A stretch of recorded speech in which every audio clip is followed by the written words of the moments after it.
पुरुषाय नमः। परम गुरुभ्यो नमः। परमेष्ठ गुरुभ्यो नमः। परात्पर गुरुभ्यो नमः। ओम श्री सद्गुरुदेवाय नमः। मातपितृचरणकमलेभ्यो नमः। सच्चिदानंद भगवान की जय। गिरिराधरण की जय। दाऊदयाद की जय। द्वारिकाधीश भगवान की जय। श्री सीताराम जी महाराज की जय। खेड़ापति हनुमान जी महाराज की जय। महंकालेश्वर भगवान की जय। हाटकेश्वर भगवान की जय। रामेश्वर भगवान की जय। सुखस्वामी महाराज की जय। वेदव्यास भगवान की जय। नर्मदा माई की जय। सद्गुरुदेव भगवान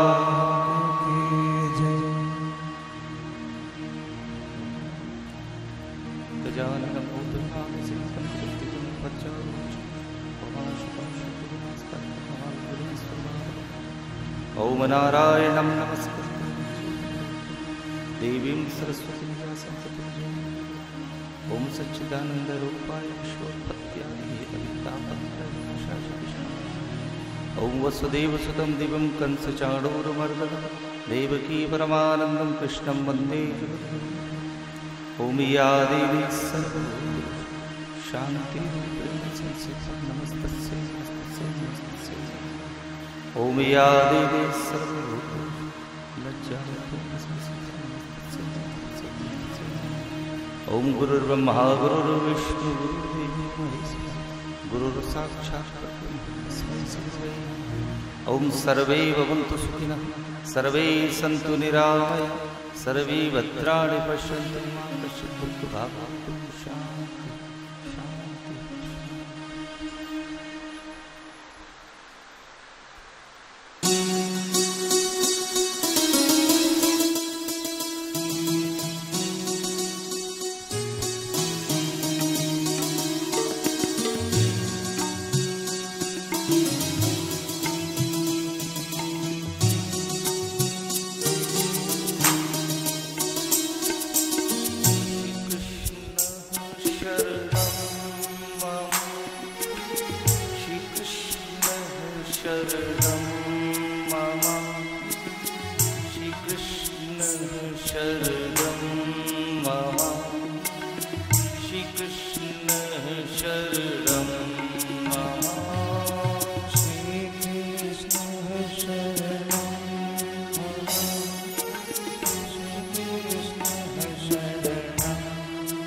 Krishna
आज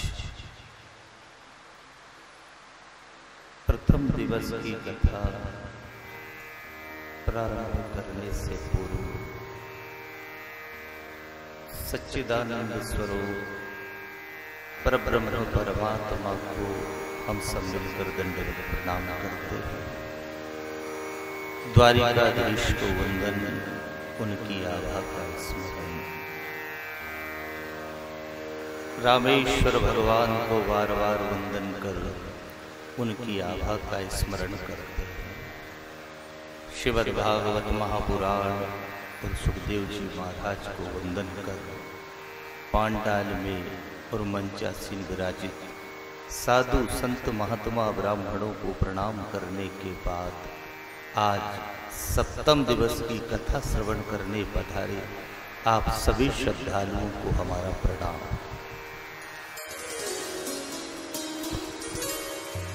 कथा प्रारंभ करें उससे पूर्व भगवान गणेश का आवाहन करते हैं कि आप माता रिद्धि सिद्धि के साथ यहाँ पधारो और इस आयोजन को निर्विघ्नता पूर्वक संपन्न कराए। ऐसी भगवान गणेश से प्रार्थना। अपने अपने पितृ पूर्वजों का स्मरण कर लो आप सब और उन पितरों से आशीर्वाद मांगे कि आप ऐसा आशीर्वाद दें जिससे हमेशा हम ईश्वर के धाम में जाते रहे और भगवान का दर्शन करते रहें। अब इसी के साथ आज प्रथम दिवस की कथा का मंगलमय शुभारंभ कर रहे हैं। राम नाम बोलो मन हरे राम बोलो रे राम। पंखे बंद करवा दो, पंखे बंद करवा दो, पंखे बंद करो, पंखे बंद कर दे, सब बंद कर दो, सब बंद कर दो।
सागर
बहुत बड़ी अहेतु कृपा जो हम लोग भगवान रामेश्वरम के धाम में बैठकर 7 दिनों तक भगवान की पतित पावनी कथाओं को श्रवण करेंगे।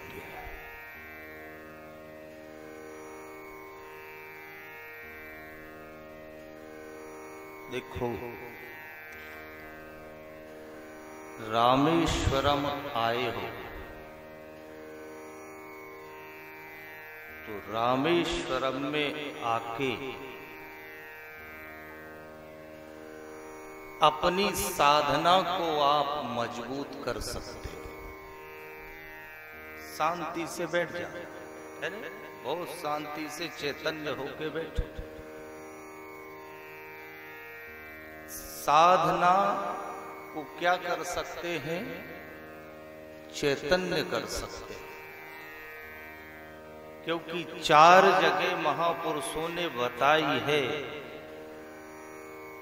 जहां भजन करने से, नाम जपने से करोड़ गुना फल मिलता है। 4 जगह है। पहली गौशाला में, आप गौशाला में बैठ के भजन करो, माला करो, आपको करोड़ गुना फल मिलेगा। दूसरा, किसी तीर्थ में बैठ के आप भजन करो, आपको करोड़ गुना फल मिलेगा। तीसरी जगह फिर उन्होंने लिखी, किसी चैतन्य महापुरुष के पास आप बैठ जाओ और उसके सामने बैठ के अगर आप भजन करो, करोड़ गुना फल मिलेगा। और फिर चौथी जगह उन्होंने लिखी, कोई चैतन्य मूर्ति के सामने आप बैठ जाओ, ईश्वर जो जागृत मूर्ति है, करोड़ गुना फल मिलेगा। तो ईश्वर ने, भगवान ने हमारे ऊपर कृपा करी, जो 2-2.5 हजार किलोमीटर से हम लोग आए और यहाँ बैठ के भगवान रामेश्वरम की नगरी में 7 दिन कथा सुने और भगवान का नाम जपे, तो अपना भजन बहुत बढ़ जाए। और सुन लो, आओ फिर जोर से बजा। रामेश्वरम के मंदिर में जाओ और रामेश्वरम के दर्शन करो तो बाबा के सामने केवल राम कहना। क्या कहना? केवल राम। राम जी के सामने जाओ तो ओम नमः शिवाय कहो, और शंकर जी के सामने जाओ तो केवल राम। इसलिए शुरू में हमने आपसे जपवा दिया कि राम नाम बोलो मन, हरे राम बोलो रे राम नाम बोलो, हे राम नाम बोलो मन, हरे राम बोलो रे राम नाम बोलो मन, हरे राम हे बोलो मन, हरे राम बोलो मन, हरे राम हे बीत गए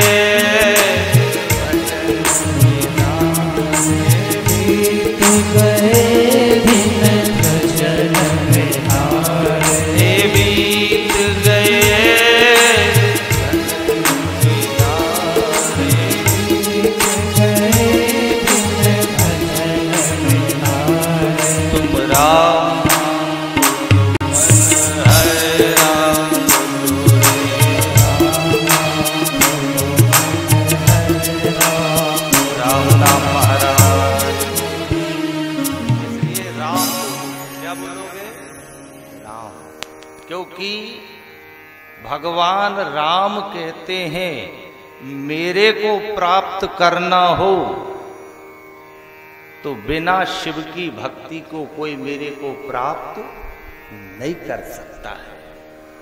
रामचरितमानस में महात्मा तुलसीदास ने लिखा है, राम जी ने अपने मुखार बिंद से कही ये बात, ऐसी एक सभा बुलाई और उस सभा में फिर राम अपने मुखार बिंद से बोलते हैं, एक गुपत मत और तुम्हें कहूं कर जोर, शंकर भजन बिना नर भक्ति ना पावे।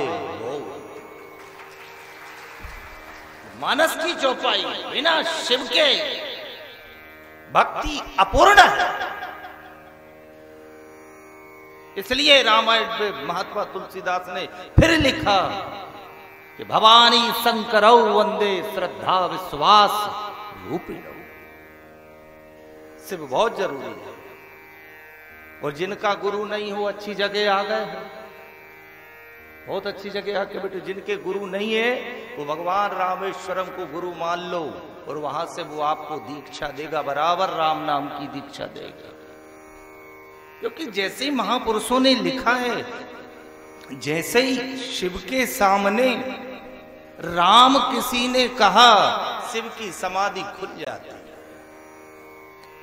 आपने देखा होगा शिव को भस्म काई की लगती है? मुर्दे की लगे कि जिंदे की लगे? मुर्दे की लगे। एक बार माता पार्वती ने भगवान शंकर से पूछी, एक बात बताओ, आप मुर्दे की भस्म लगाते हो? है? ये मर गया, अपवित्र है, इसको कोई छू ले तो वो नहाता है, बोलो है कि नहीं? किसी की मिट्टी में जाओ, किसी मुर्दे को छू लो तो हम नहाते हैं कि नहीं? बोलो जल्दी। नहाते हैं। पर शंकर जी भस्म काई की लगा रहे, मुर्दा की लगा रहे, और माता पार्वती के तो पागल हो गए, वो मुर्दा है, अपवित्र है। उस समय भगवान शिव जवाब देते हैं, देवी ये अब अपवित्र नहीं रहा। बोले क्यों? बोले जिसके कंधे पे ये चल के आया है, उन्होंने राम नाम सत्य कहते हुए आए हैं, इसलिए इसके जितने भी पाप हैं उस राम नाम ने सब काट दिए, पवित्र हो गया। इसलिए एक शुरुआत करी हमारे महापुरुषों ने कि मुर्दे भी अगर कंधे पे है तो राम नाम सत्य है। इसलिए वहां जाओ, बराबर जो आपका गुरु मंत्र हो वो तो बोल नहीं, उसकी मनाही नहीं है, वहां जाके वो भी बोलना, पर राम नाम का जाप जरूर करना। और कल से हम लोग भी यहाँ, आज पहला दिन है, कल से रोज जितनी देर हमसे बन पड़ेगा, और तो कुछ अपने से बने नहीं, ना साधना हो ना तपस्या हो, है ना, तो जितनी देर हमसे बन पड़ेगा। कल नाश्ते का समय क्या रखा आपने? सुबह 9 बजे से, तो दूर दूर व्यवस्था हो गई है। पहले तो हम उसके लिए क्षमा चाहें, है ना, सब लोग बहुत जोर जोर से गुस्सा कर रहे हैं, हम बहुत दूर ठहर गए, अब है ही नहीं व्यवस्था तो कहाँ से कर दें। रामेश्वरम में केवल एक यही जगह मिली ऐसी जहाँ 500-700 लोग इकट्ठे बैठ जाएंगे, दूसरी कोई व्यवस्था ही नहीं मिली, तो दूर भले हो गए, उससे कोई बात नहीं है। कल आप सुबह नहा के 8:30 बजे से, ठीक है, कल 8:30 बजे से यहाँ राम माला होगी, जिनसे बन जाए और जो भजन करना चाहता हो वो कल सुबह 8:30 बजे से रोज, अब आज का तो गया, 6 दिन है, हम सब बैठ के भगवान राम के नाम की माला करेंगे, जिससे हमारी आत्मा का कल्याण हो जाएगा। बैठो, आप दर्शन करने भी जाओ, भीड़ है, शांति के साथ आप लोग सब लोग दर्शन करें। यहाँ मणि दर्शन होता है, सुबह प्रातः काल लगभग 4-5 बजे रात को मणि दर्शन होता है, वो भी करके आप आना, है ना, बढ़िया शांति से वो दर्शन करो। और जहां जहां जिन जिन भाइयों ने जिनको लेके आए, ये हम निवेदन कर रहे हैं, उनको साथ रखें, क्योंकि लोग बेचारे आ गए, हमने देखा रेलवे स्टेशन पे कई लोग बेचारे अकेले रह गए, दुख होता है, बहुत दुख होता है कि एक तो हमारे साथ आ गए और हम उनको साथ नहीं रख रहे। 5-6 दिन रहना है और उसके बाद सब अपने अपने घर चले जाएंगे। तो आपसे निवेदन है, शुरू में आपसे कहा, अपनी साधना को अगर मजबूत करना है तो बहुत अच्छी जगह आप आके बैठे, अपनी माला को बढ़ा दो। कोई दुनिया कुछ भी कहे, भगवान शिव की आभा यहाँ काम कर रही है, काम कर रही है। 4 जगह आपको याद रहेगी ना, गौशाला, तीर्थ, कोई समर्थ संत हो उसके निकट, और कोई जागृत मूर्ति हो ईश्वर की उसके निकट। तो यहां तो जागृत मूर्ति है। भगवान राम ने स्वयं इस शिवलिंग को बना के स्थापित किया है। जब भगवान राम लंका में जाने के लिए समुद्र किनारे पर आए, उस समय राम जी के मन में एक विचार आया कि मैं भी भगवान शिव का पूजन करूं। सुनो कथा, सुनी होगी आपने।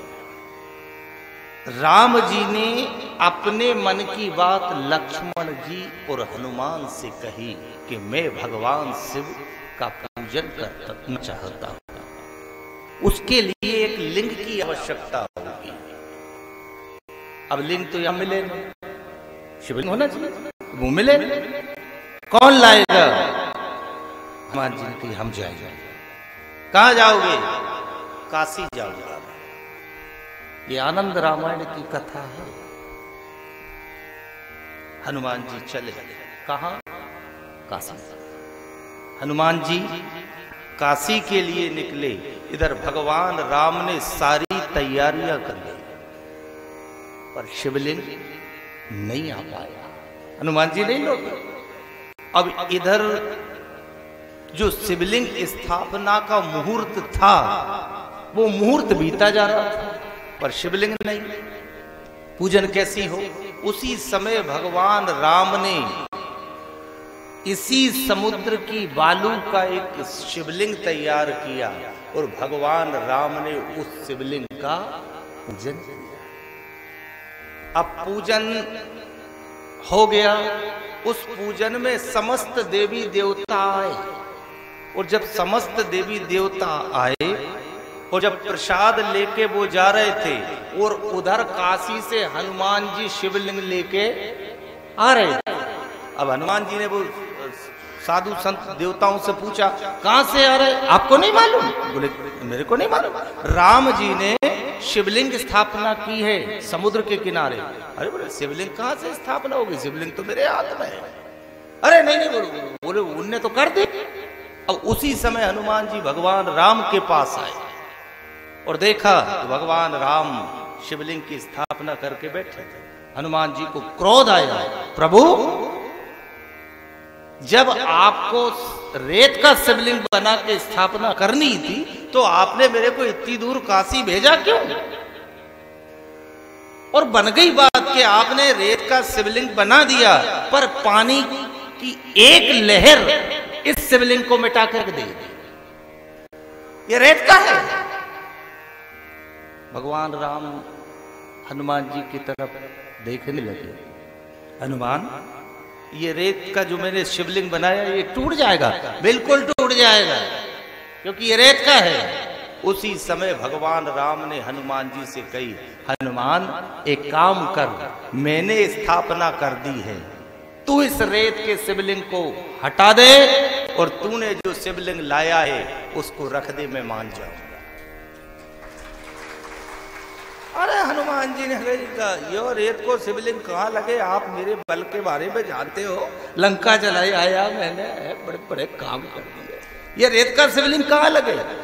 उसी समय हनुमान जी ने इसी शिवलिंग पे जहां आप लोग बैठे हो, इसी शिवलिंग के ऊपर अपनी पूंछ को लपेटा और इस शिवलिंग को उखाड़ने का प्रयास किया, पर वो शिवलिंग नहीं हटा। हनुमान जी की पूंछ जो थी उसमें चोट आ गई। हनुमान जी ने बहुत प्रयास किया कि ये शिवलिंग हटा दूं, पर वो शिवलिंग नहीं हटा। अंत में हनुमान जी ने फिर भगवान राम के हाथ जोड़ के कही, प्रभु मैं क्षमा चाहता हूं, जिस शिवलिंग की स्थापना आप करें है और वो शिवलिंग हट जाए, मैं भूल गया था प्रभु, इसलिए आप क्षमा करें। फिर भगवान से हनुमान जी ने पूछी, अब उन्होंने कही मैंने यो लायो कई करूं, हाथ में धरे ले। फिर हनुमान जी से कही, इसी मंदिर में इस शिवलिंग को स्थापना कर, जिसका नाम विश्वनाथ शिवलिंग होगा।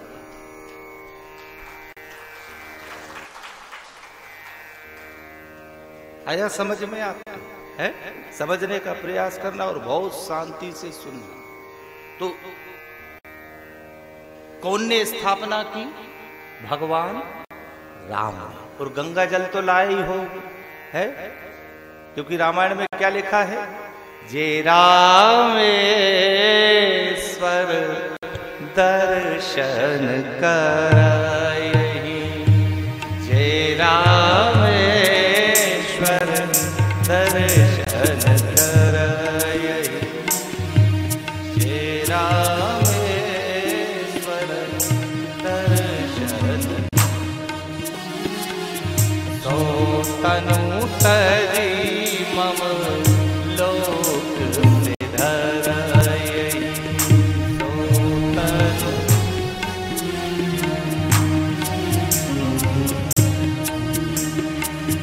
जो गंगा जल आन चढ़ाए, जो गंगा जल आन चढ़ाए, जो गंगा जल आन चढ़ाए, जो गंगा जल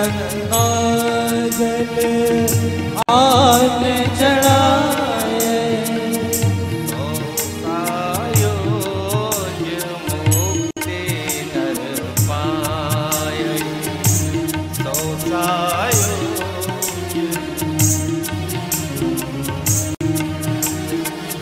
जय रामेश्वर दर्शन करायहि, जय रामेश्वर दर्शन करायहि, जय रामेश्वर दर्शन करायहि, जय रामेश्वर दर्शन करायहि।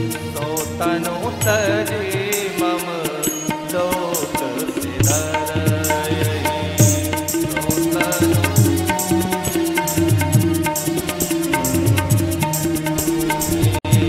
तो तनु तरे मम लोक सिधरायहि, तो तनु।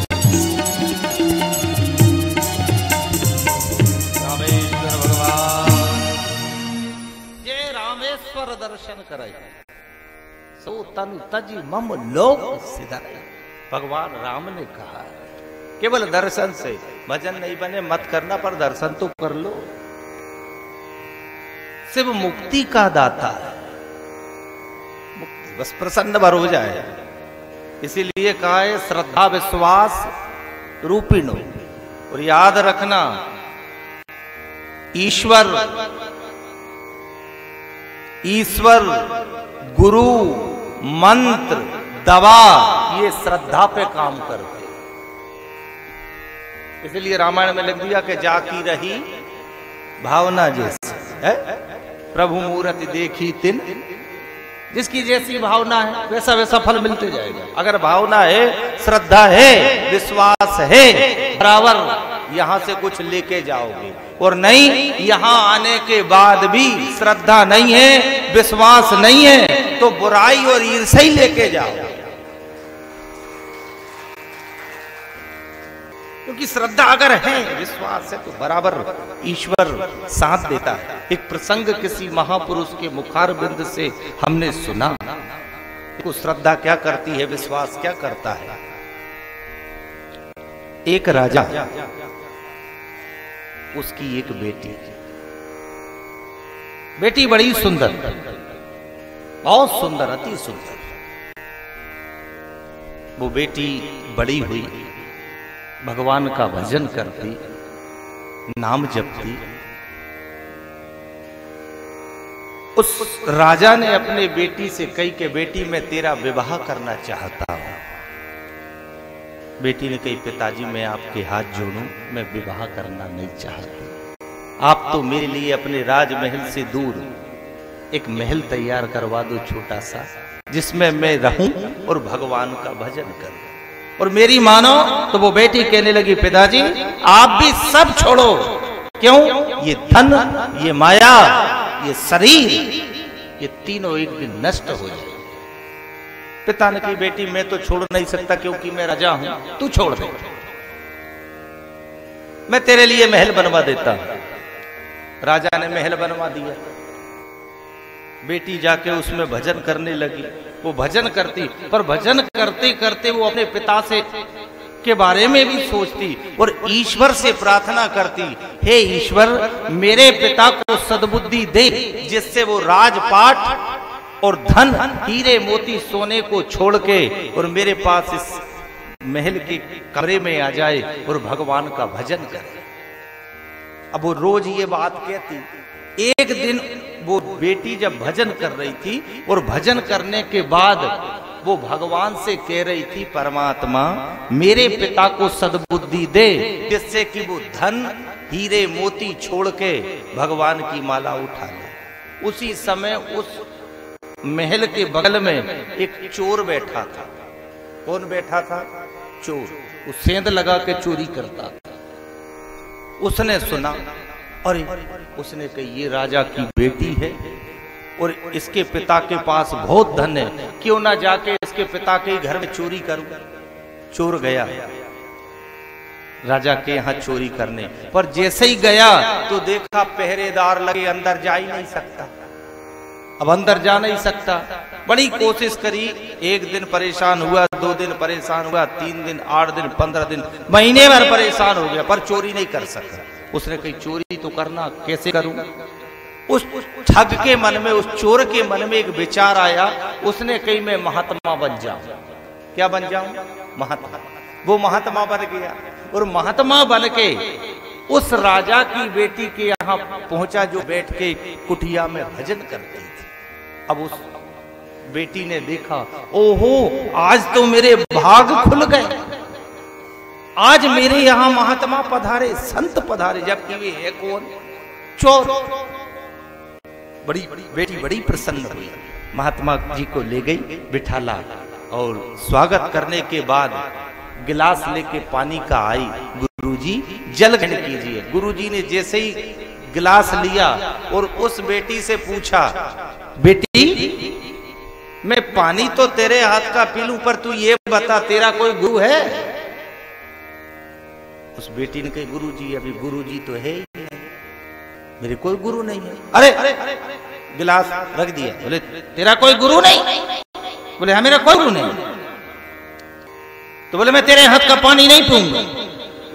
बेटी ने कहा, गुरुजी आप आए और जल ग्रहण नहीं कर रहे, पानी नहीं पी रहे, भोजन नहीं कर रहे, ये तो मेरे लिए बड़े दुख की बात है, मैं क्या करूं? बोले तू गुरु बना। बोले किसको बनाऊं? बोले हम बैठे गुरु बन जाएंगे। बोले हाँ आप गुरु बन जाओ। बोले ऐसे ही नहीं बनेंगे तो। बोले हम तुम्हारी परीक्षा लेंगे। बोले कैसी परीक्षा? बोले पहला काम जे तुम अपने पिता के राजमहल में जाओ। बोले हाँ, और आपके पिता के पास जितना भी खजाना है, हीरे मोती है, सब पोटली बांध के ले आओ, फिर आप मेरे गुरु बन जाओगे। बोले हाँ। बेटी गई, पिता के यहाँ सारे हीरे मोती जवाहरात बांधे, पोटली में ले आई।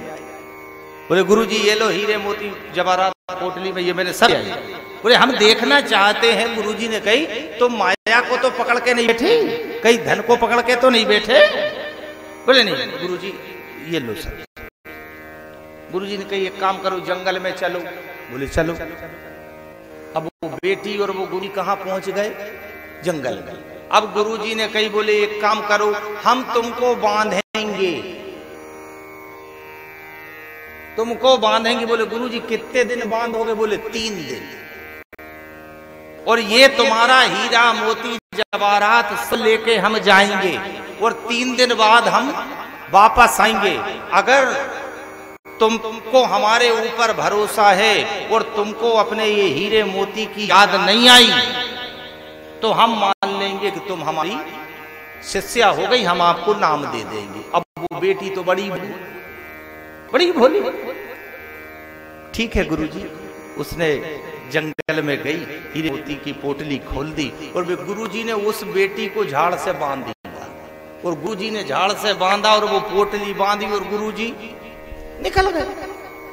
अब गुरुजी निकल गए, वो बेटी तो श्रद्धा विश्वास रूपिणो, वो राजा की बेटी पेड़ से बंधी। अब वो जो चोर गए क्या वो लौटेगा वापस? वो नहीं लौटे। अब वो चोर गया, एक दिन बंधी, भूखी और प्यासी धो गया, भूखी और प्यासी। तीसरा दिन हो गया, भूखी और प्यासी। तीसरा दिन हो गया तो गुरुजी लौटे ही नहीं। 3 दिन हो गए, 4 दिन हो गए, 5 दिन हो गए, 6 दिन हो गए, 7 दिन हो गए। भगवान नारायण बैकुंठ में बैठे, उसी समय नारद जी आए। भगवान अपने राज सिंहासन के ऊपर बैठे, उसी समय भगवान का सिंहासन डोला। भगवान ने नारद जी से पूछी, भैया नारद, आज मेरा सिंहासन डोल रहा है। नारद जी की वो तो डोले कोई है, क्यों डोलेगा? अरे बोले, नारद जी ने कहा, एक ठग ने एक राजा की बेटी का सारा धन हड़प के 1 हफ्ते से वो बेटी पेड़ से बंधी है, भूखी और प्यासी, और वो केवल आपका नाम ले रही है और उस गुरु को याद कर रही है। भगवान ने कही नारद जी से, भैया नारद तू जा और वो बेटी को खोल और उससे कह कि वो ठग था, तेरा सारा धन लेके चला गया, उसको समझा।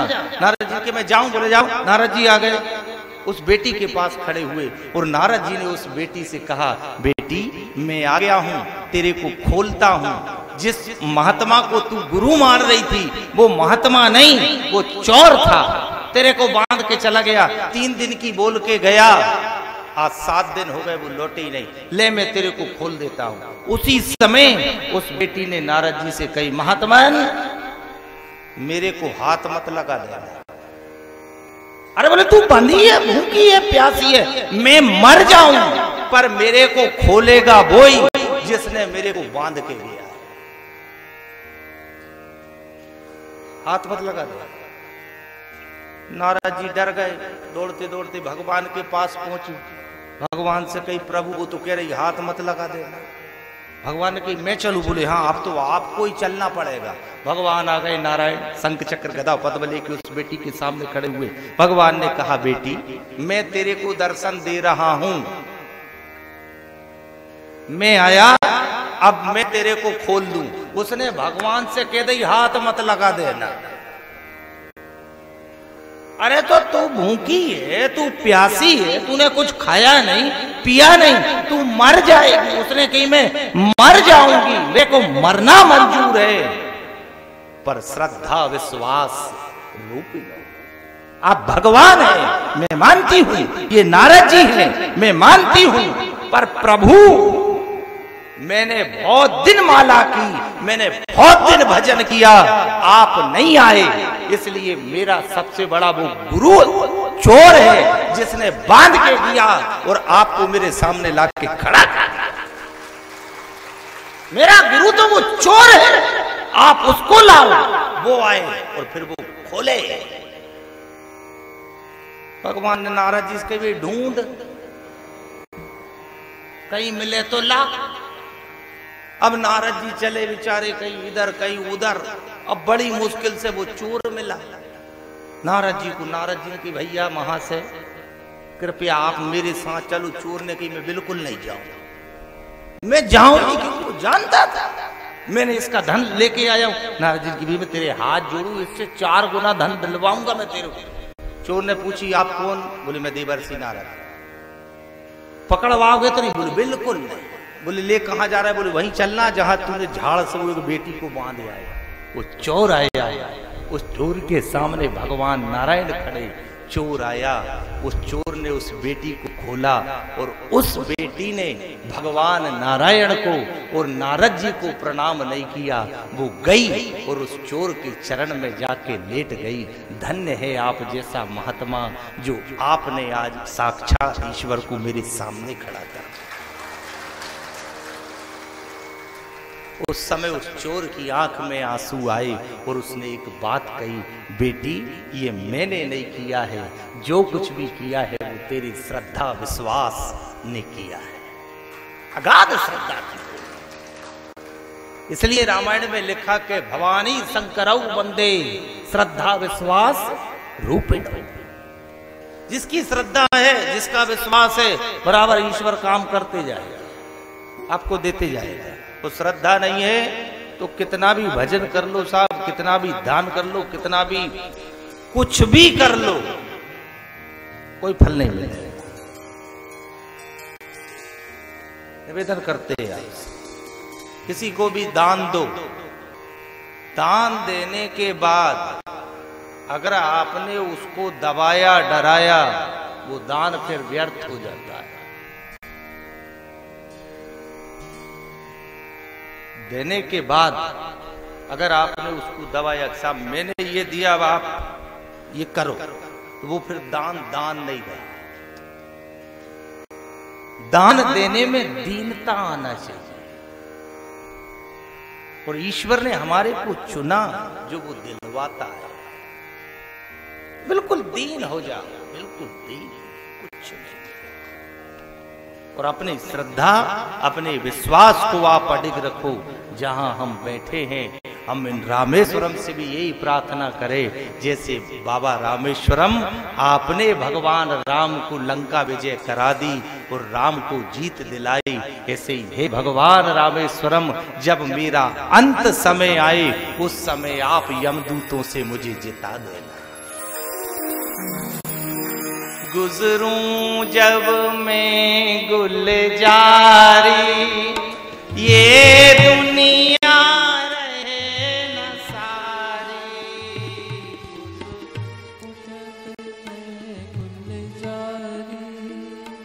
ये दुनिया रहे न सारी।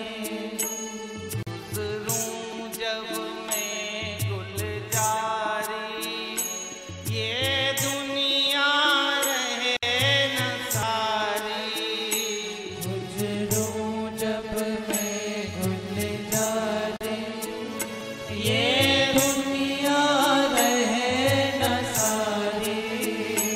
गुजरूं जब मैं गुरुदेव, तो तुम सतगुरु बनकर आ जाओ। गुजरूं जब मैं गुरुदेव, तो तुम सतगुरु बनकर आ जाना। गुजरूं जब मैं गुरुदेव, तो तुम सतगुरु बनकर आ जाना। गुजरूं जब मैं गुरुदेव, तो तुम सतगुरु बनकर आ जाना। मेरे दीनबंधु भगवान रे, गरुड़ पर आ जा। मेरे दीनबंधु भगवान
की हो तैयार, तब घोड़ा मिले न गाड़ी। चलने की हो तैयारी, तब घोड़ा मिले न गाड़ी। मेरी शैया छूटे भगवान को, तुम नैया लेकर आ जाना। मेरी सैया छूटे शाम तो तुम नैया लेकर आ जाना। मेरे दीन बंधु भगवान रे, करुण बल चढ़कर आ जाना।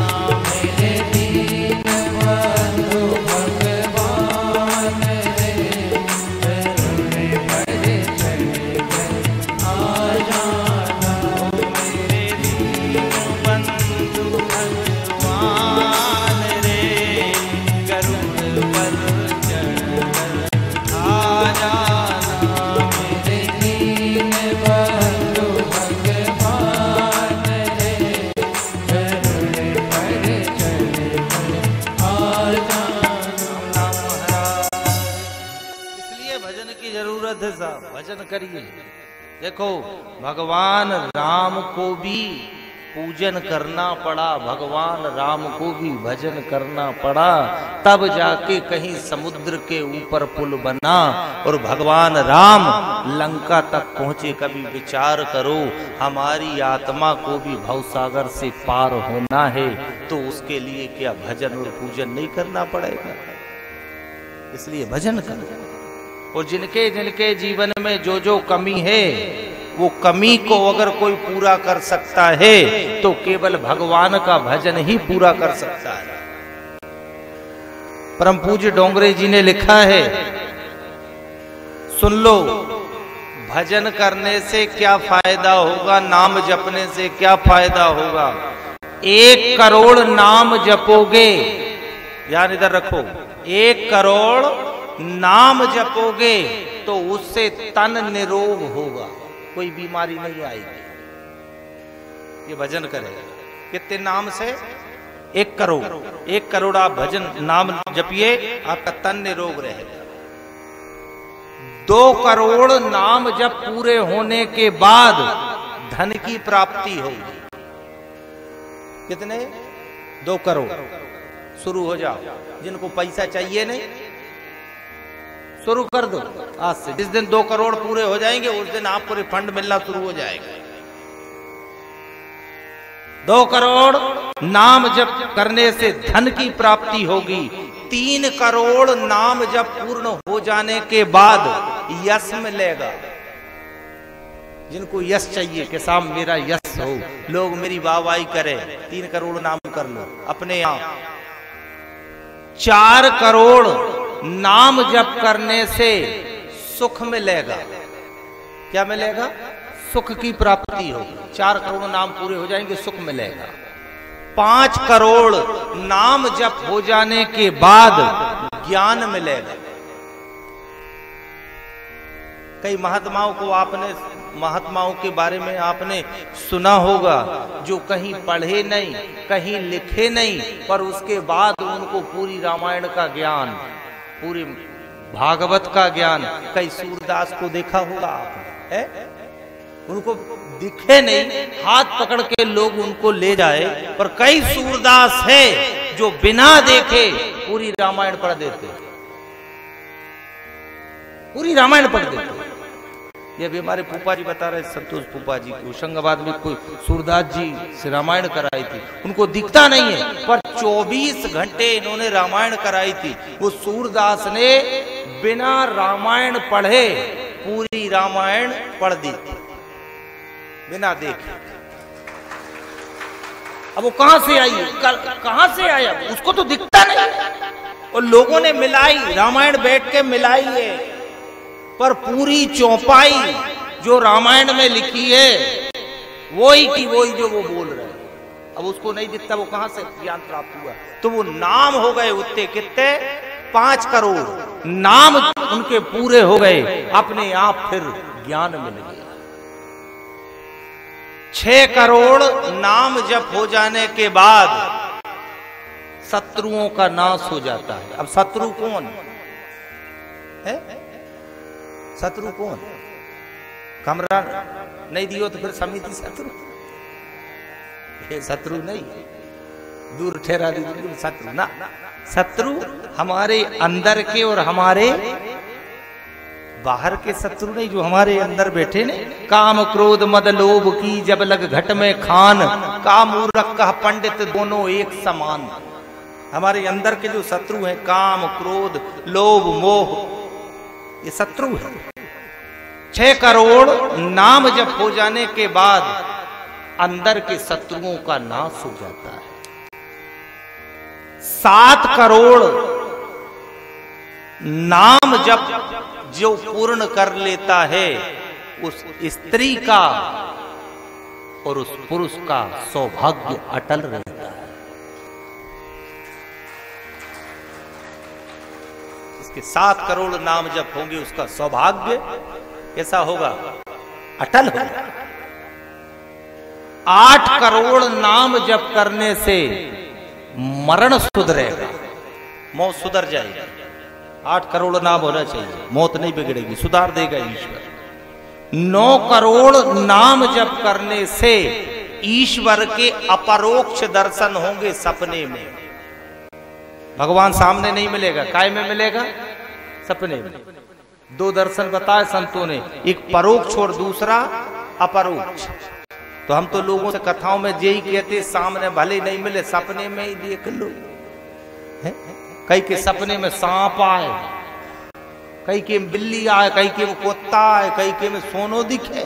कई कथा बांचने जाते, भैया हमें मिल गए कि पंडित जी मेरे सपने में खूब सोनो सोनो दिखे।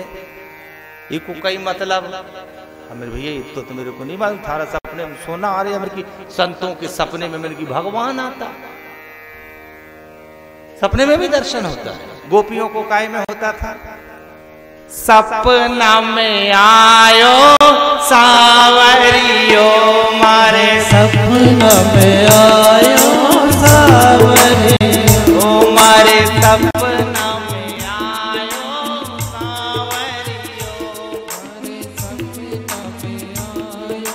सावरियो,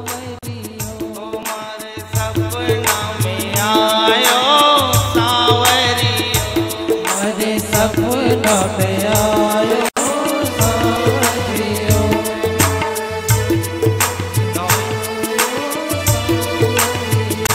मारे सपना में आयो सावरियो, मारे सपना में आयो सावरियो, मारे सपना में आयो सावरियो।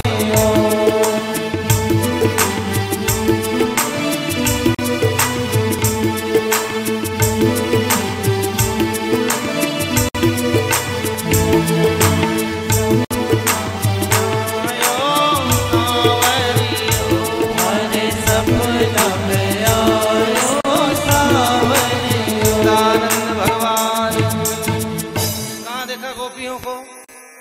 सपने में रोज दर्शन होता था। गोपियां सो जाती, भले सामने नहीं रहता पर सपने में आ जाता। 9 करोड़ नाम जब जिसके हो जाएंगे, उसके सपने में भगवान ही आएगा, दूसरा कोई आएगा ही नहीं, क्योंकि गोपियों का भजन उतना हो गया था, इसलिए ईश्वर उनको दर्शन देता था। 9 करोड़ 10, 11 और 12 करोड़ नाम जप करने से संचित वर्तमान के किए गए जो पाप कर्म है वो जल के नष्ट हो जाते हैं। कभी पाप हो गया हो, कोई अपराध हो गया हो जाने अनजाने में, तो वो 10, 11 और 12 करोड़ नाम जप करने से वो सारे पाप जल जाएंगे। और अंतिम स्थिति फिर लिखी गई है, जिस दिन 13 करोड़ नाम पूरे हो जाएंगे, उसी दिन भगवान सामने प्रकट हो जाएगा।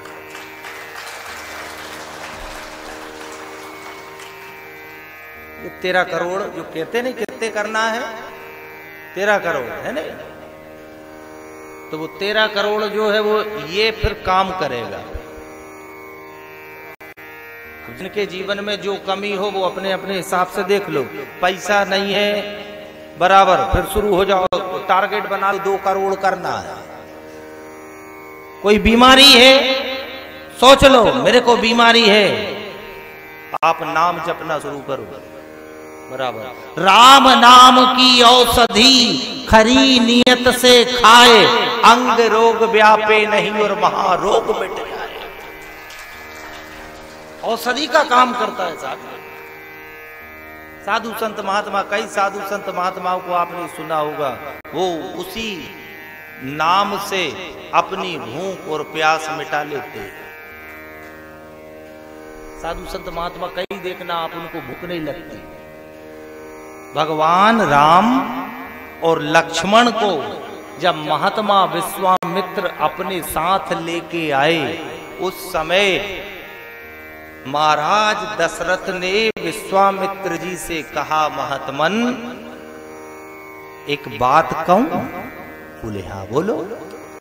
आप महात्मा हो और मेरा बेटा राजकुमार है, आप एक कुटी में रहते हो, पता नहीं आपके आश्रम में भोजन की व्यवस्था है कि नहीं है। मेरा बेटा अनेक प्रकार के व्यंजनों को खाता है, तुम जंगल में सिवाय कंदमूल के उसको क्या खिलाओगे? उसको भूख लगेगी। मेरा बेटा आपके साथ जाएगा तो परेशान हो जाएगा, दुबला हो जाएगा। उस समय महात्मा विश्वामित्र ने कही थी, राजन मेरे पास मैं मानता हूं भोजन की व्यवस्था राजमहल जैसी नहीं है, पर महात्मा के पास भजन की व्यवस्था राजमहल से अच्छी है। मेरा भजन तुम्हारे दोनों पुत्रों का पेट भरता रहेगा। मैं एक नाम दूंगा इनको, जब भी इनको भूख लगेगी, जब भी इनको प्यास लगेगी, ये केवल एक बार राम कह देंगे, इनकी भूख और प्यास दोनों मिट जाएगी। ये महात्माओं के पास क्रिया होती है। इसलिए भजन करो। और अपन आए यहाँ काहे के लिए? केवल भजन करने के लिए है नहीं। भोजन तो है ही, वह तो तैयारी शुरू हो ही गई है। शाम को भोजन की तैयारी तो है, पर अब क्या चाहिए? भजन चाहिए। इसलिए कल सुबह से जो हमने आपको बोला, सुबह 8:30 बजे सब लोग, जितने ज्यादा से ज्यादा लोग आ सके यहीं इकट्ठे आ जाओ। नाश्ता भी यही कर लिया और यहीं की यहीं कथा में बैठ भी गए। दूसरा निवेदन आपसे ये रहेगा, कथा मत छोड़ना। काय के लिए आए हम? कथा के लिए। कई लोग आ तो जाते हैं पर वे कथा नहीं सुने, बाजार में फिरे या दुकान में माथो दे और वह दुकान में माथो दे। अब वे आ तो गए 2 ही जना। अब श्रीमान जी के में कथा सुन पर परमेश्वरी सुनंदे जा वो के चल कथा की चाल रहे नहीं।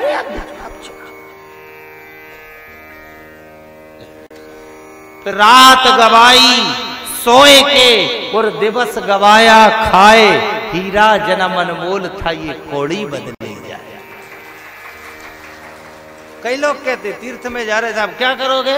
घूमे आएंगे। ये कोई घूमने की जगह है?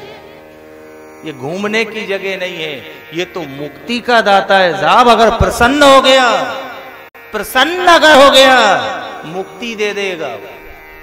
भले कितने ही अगर पाप किए हो, पर अगर ये प्रसन्न हो गया तो मुक्ति देगा ही। आप सबने रामायण पढ़ी और सुनी होगी, पढ़ी है। माता जानकी का जब स्वयंवर हो रहा था, उस स्वयंवर में धनुष तोड़ने के लिए रावण भी गया था। बोलो गया है? पर रावण ने क्या धनुष को हाथ लगाया? अच्छा आप एक बात बताओ, क्या रावण बिना धनुष तोड़े लौटता क्या? वो कंपनी मिस्टेक थी, वो अपने बाप की नहीं माने है।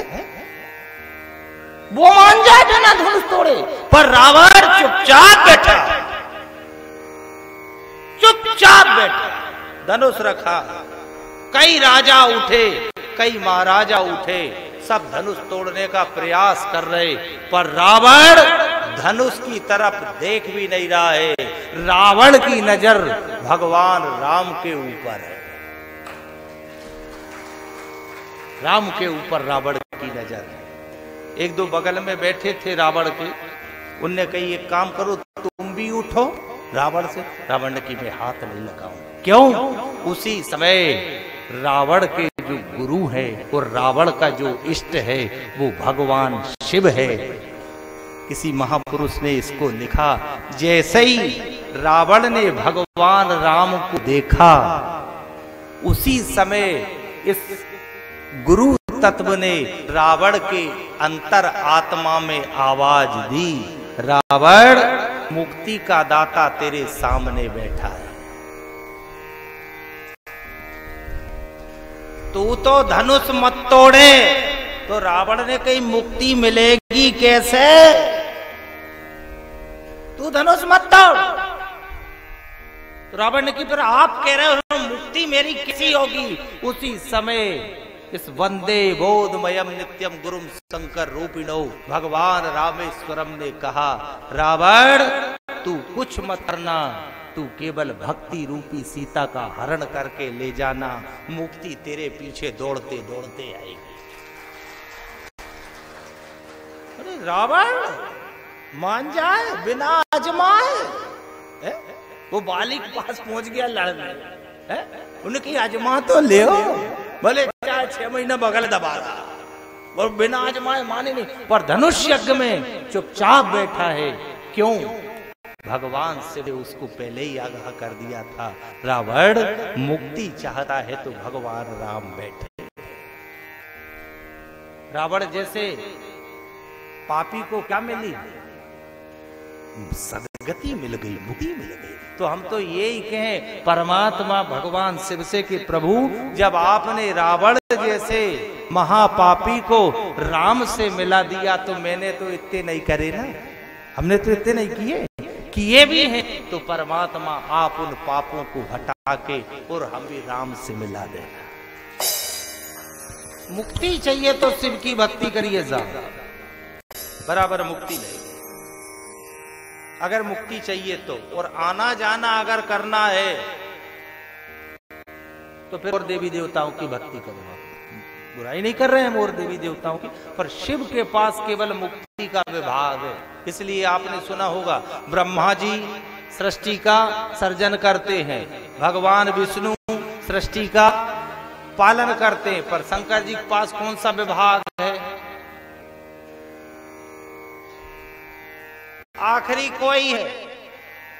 शंकर जी ने कही हमको पहला दे दो, उन्होंने कही तुम निपटा ही दो, इसे आखिरी का रखो, मां प्रलय मुक्ति कर दे। इसलिए अपने को आवागमन से अगर बचना है तो शंकर जी की आराधना में लग जाए, और शंकर जी की आराधना केवल राम नाम से होती है। इसलिए शुरू में आपसे कहा केवल जहां भी इस जगह में आप बैठो अपने राम राम का जाप शुरू कर दो, जितना आप जाए उतना करना। कोई भजन आए तो ठीक, नहीं आए तो ठीक। ऐसे अपनी एक टोली बना लो, उसमें बैठ के भगवान के कोई भजन नहीं गा, ज्यादा से ज्यादा नाम जपना, केवल राम जप। यहाँ भी आप रात को आके भजन कर सकते हो, जिन लोगों को करना हो, है ना, बराबर आके यहाँ भजन कर लो, मौका मिला है भजन करो, नृत्य करो, बढ़िया भगवान के दरबार में बैठे हो तो एक अलग ही आनंद आ जाए। उसको भी लगे बाबा को कि नहीं मध्य प्रदेश से आए हैं, और उनसे भी कह देना, रामेश्वरम से कहना दादा तुम रामेश्वरम हो तो हम भी महाकाल के इलाके के हैं। अपने यहाँ उसमें कौन बैठे? महाकाल, ओंकारेश्वर में भगवान ओंकार नाथ बैठे। बड़ा अच्छा मौका है, इसीलिए हमने इस बार विचार किया हम दूसरी कोई बात नहीं करेंगे, व्यवस्था कैसी भी हो, कोई को जमे तो ठीक और नहीं जमे तो ठीक, वो तो जो है